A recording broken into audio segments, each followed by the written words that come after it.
Welcome to Mystic Musings with Toby Hewitt. I'm Toby Hewitt, and I'm your guide through time and space and all points in between.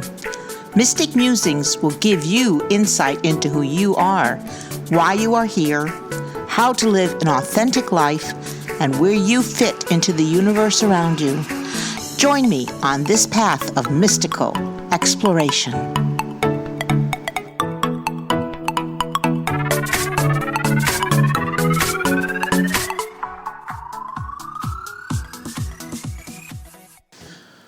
Welcome to episode 102 of Mystic Musings with Toby Hewitt. This week, we will consider blessings, challenges, and rainbows as we continue our mystic journey. This has been quite a week. Time seemed to play games with me. A day flashed by unexamined, or an hour seemed to drag on almost interminably. And in those shifting moments, all sorts of spirit-based blessings and challenges, which often are blessings in disguise, presented themselves, and in dealing with these, I, for lack of a better phrase, soul-searched to once again find my truth and rededicate myself to it. When you align yourself with your spirit, which means to not fight the intuition it is sharing with you from its esoteric space and reality, you can best discern what your path is leading you to do and what to avoid. I was blessed this week to have a phone conversation with the daughter of a high school classmate, during which I got to share my awareness of the paranormal side of life. She is writing a novel and wanted some confirmation of ideas she was developing in the story, ideas firmly rooted in my knowledge base.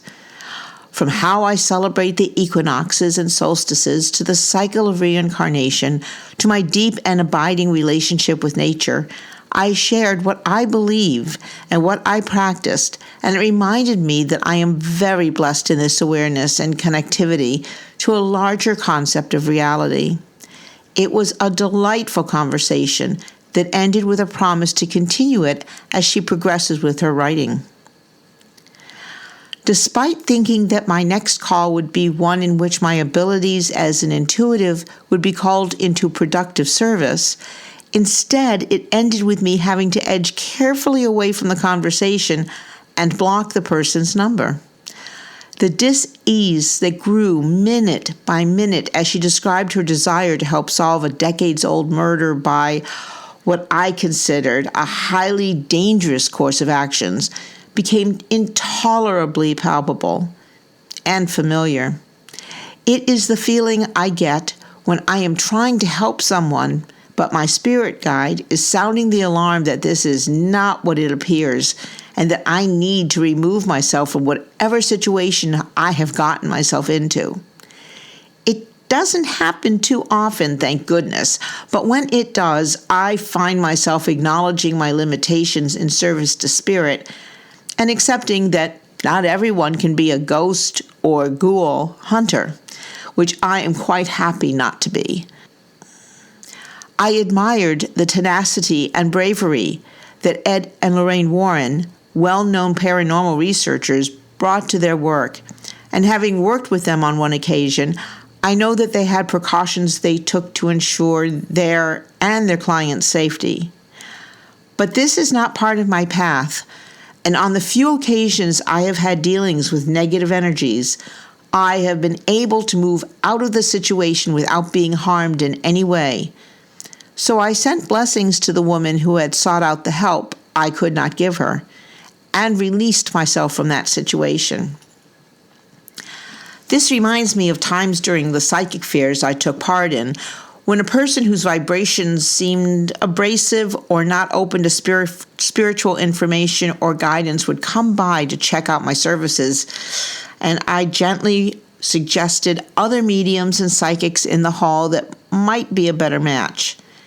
If it doesn't feel right, don't do it, is a very fine attitude to take on your path.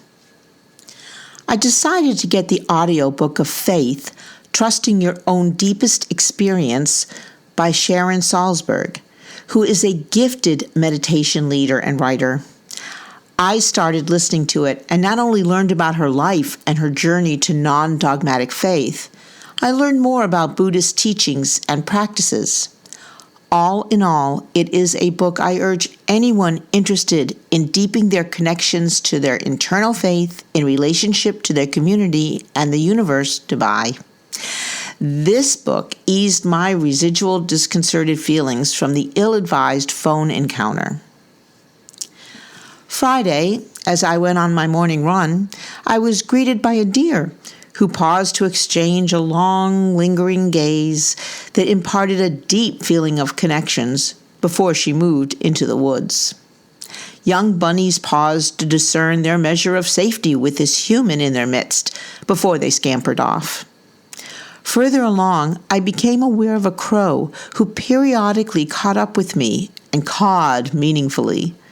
For all the world, it sounded like encouragement.